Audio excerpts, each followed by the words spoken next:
Bonjour à tous, alors j'espère que vous allez tous très bien. Alors me revoilà en compagnie de Boukari Kanté qui est un entrepreneur. Bonjour Boukari. Bonjour Tigidé. Ça va? Ça va et toi? Comment vas-tu? Ça va. Très bien? Très bien. Avec la chaleur d'aujourd'hui, ça va? Franchement, Difficilement supportable. Hein? difficilement supportable, mais on l'attendait quand même.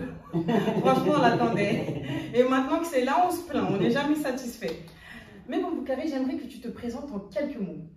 Alors, moi c'est Kanté Boukari, j'ai 29 ans, j'habite à Bagneux, j'ai grandi à Bagneux, et voilà. Très bien. Alors du coup, on va rentrer directement dans le vif du sujet. Hein. Et j'aimerais que tu me parles de ton entreprise. Alors, mon entreprise, c'est une agence artistique qu'on a créée en janvier avec mon associé qui s'appelle Inès.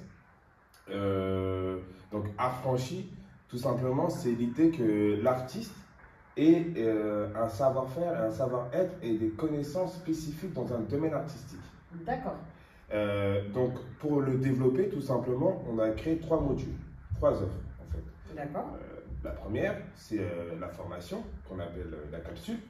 C'est qu'on va dans les institutions, comme un centre social, des associations ou des écoles.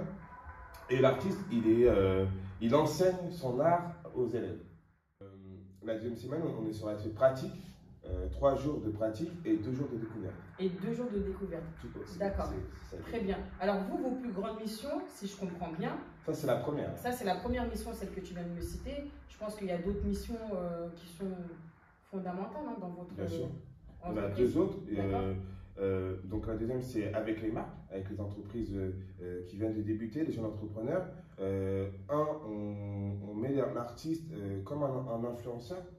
C'est-à-dire qu'il met en valeur le produit. Mais par exemple, si on prend un danseur hip-hop, si ta marque, ça peut être des claquettes, et ben lui, il va essayer de danser avec les claquettes, il va inventer un concept. Mais on va encore plus loin parce qu'affranchi, on se dit que l'art n'a pas de frontières. C'est-à-dire qu'on ne met jamais un seul artiste pour développer une marque. On met toujours 2 artistes contemporains et urbains. D'accord. C'est-à-dire que le danseur hip-hop, il peut être accompagné d'un pianiste ou d'une danseuse classique ou tout simplement d'une violoniste ou d'un violoniste. Très bien. D'accord. Donc tout ça, c'est un accompagnement en fait que vous proposez vraiment. C'est un accompagnement tout au long du développement de l'artiste. Hein. C'est ça. En fait, on dit que l'artiste, tout simplement, il doit rester concentré sur son art. Il doit connaître tous les aspects, c'est-à-dire qu'il doit savoir l'enseigner. Il doit savoir le pratiquer. Très bien. Il doit savoir aussi le mettre en avant, mais à disposition d'eux. Et pour ce faire, il faut qu'il soit concentré. Et pour qu'il soit concentré, l'agence, en fait, garantit que niveau administratif, niveau communication, niveau visibilité, niveau contrat, tout ça, ça serait pris en charge, niveau organisationnel, tout ça, ça serait pris en charge par l'agence. Très bien. Et la dernière, c'est tout ce qui est représentation, c'est-à-dire créer des événements où on met en avant nos artistes et également mettre en place des vernissages et des créations de collections, toujours sur le concept affranchi, avec le maillage entre l'aspect urbain et l'aspect contemporain. Alors là, c'est un accompagnement complet hein, que vous proposez. Franchement, c'est... Et d'où te vient ce nom-là, art affranchi? Qu'est-ce que ça signifie pour toi, en fait? Alors, art affranchi, tout simplement, c'est que moi, je voulais un nom qui... comment dire ça? Qui allait dans les 2 univers, qui parlait à tout le monde. Et art affranchi, c'est tout simplement, on s'est dit que... c'est du slogan. Hein. Alors, le slogan, tout simplement, c'est quand l'art franchit toutes les frontières. Toutes les frontières. C'est ça, et ça nous a inspiré art franchi. D'accord, très bien. Franchement, moi, ça me... Comment dirais-je en fait? Ça me parle.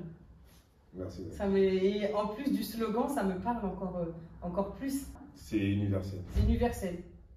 J'aimerais que tu me parles de ton parcours. J'aimerais savoir quel a été l'élément déclencheur. Voilà, parce que tu étais salarié. Et qu'est-ce qui t'a poussé, en fait, quelles ont été tes motivations, excusez-moi, pour passer de salarié à entrepreneur? La même chose que le slogan affranchi, c'est que étant salarié, j'avais des freins. Je ne pouvais pas faire tout ce que je voulais, on ne peut pas travailler quand on voulait, on a un nombre d'heures à respecter, quand on dépasse trop, ah, c'est pas très bien vu. Et j'ai 29 ans, je me suis dit, c'est le moment, on a une seule vie, il faut prendre des risques. Et que je voulais tout simplement, comment dire, montrer au monde ce que j'avais dans la tête. Et pour moi, c'était, comment dire, utile à la société et à mon environnement, à l'environnement d'où j'ai grandi, d'où j'ai eu toute mon inspiration. Et je me suis dit, allez, let's go. Let's go, c'est le moment. C'est le moment. C'est le moment. Pourquoi pas. Et pourquoi pas, et donc tu t'es lancé, et là tu... Mais pourquoi est-ce que tu as décidé parmi tous les corps du métier qu'il y a, pourquoi est-ce que tu as décidé d'ouvrir une agence? Alors pourquoi une agence artistique? Tout simplement, c'est que j'estime que la diversité culturelle, les artistes qui prennent la diversité culturelle ne sont pas assez mis en avant. C'est des univers, on va dire, élitistes, c'est-à-dire que c'est des petits mondes.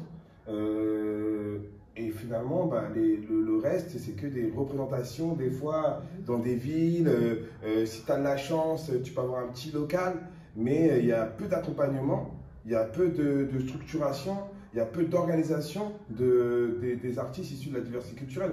Pas que de la banlieue, hein. Vraiment, ça peut être dans les lieux ruraux, mais ces artistes-là qui prônent encore une fois le maillage entre tous les univers et qui s'inspirent un peu de partout, ne sont pas assez mis en valeur. Et de toute façon, on le voit presque nulle part. Et donc, je me suis dit, ça a marché, qui est en voie de développement, parce que c'est vrai que les gens commencent à s'intéresser et qu'il y a la place pour les artistes que j'accompagne, parce que j'accompagne des artistes, les artistes que j'ai rencontrés, parce que c'est une demande. C'est une demande. C'est une demande. On en a vraiment besoin.